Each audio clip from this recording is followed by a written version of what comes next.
اعوذ باللہ من الشیطان الرجیم بسم اللہ الرحمن الرحیم۔ اسلامی معلوماتی ویڈیو شروع کرنے سے پہلے تمام مومن مسلمان بھائیوں کو ہمارا سلام، السلام علیکم ورحمۃ اللہ وبرکاتہ۔ سوال: دریا یا تالاب میں نہانے کا مصنون طریقہ کیا ہے؟ جواب: اگر بہتے پانی مثلا دریا یا نہر میں نہانا ہے تو تھوڑی دیر اس میں رکنے سے غسل کی سب سنتیں ادا ہو گئیں۔ سوال: کس پانی سے وضو اور غسل جائز ہے؟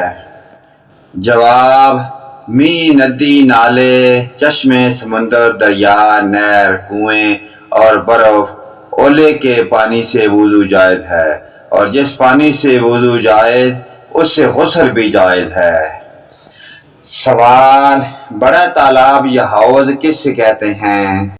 جواب: 10 ہاتھ لمبا 10 ہاتھ چوڑا جو حوض یا تالاب ہو اسے بڑا حوض کہتے ہیں۔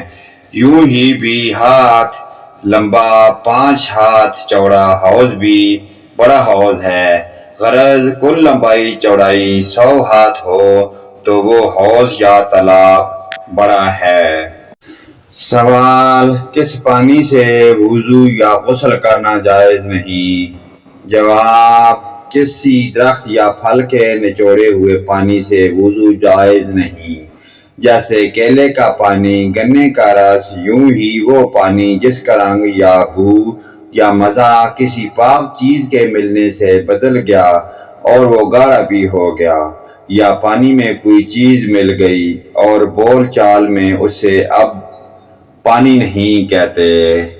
پیارے دوستو، ان پیاری دینی معلومات کو آگے اپنے والدین، رشتہ داروں، عزیز و اقارب، حتیٰ کہ تمام مومن مسلمان بھائیوں کے ساتھ شیئر کریں۔ اللہ پاک کی ذات ہمیں 5 گانا نماز پڑھنے کی اور ان پیاری دینی معلومات پر عمل کی توفیق عطا فرمائے۔ ویڈیو اچھی لگے لائک، کمنٹ اور شیئر کریں، آمین یا رب العالمین۔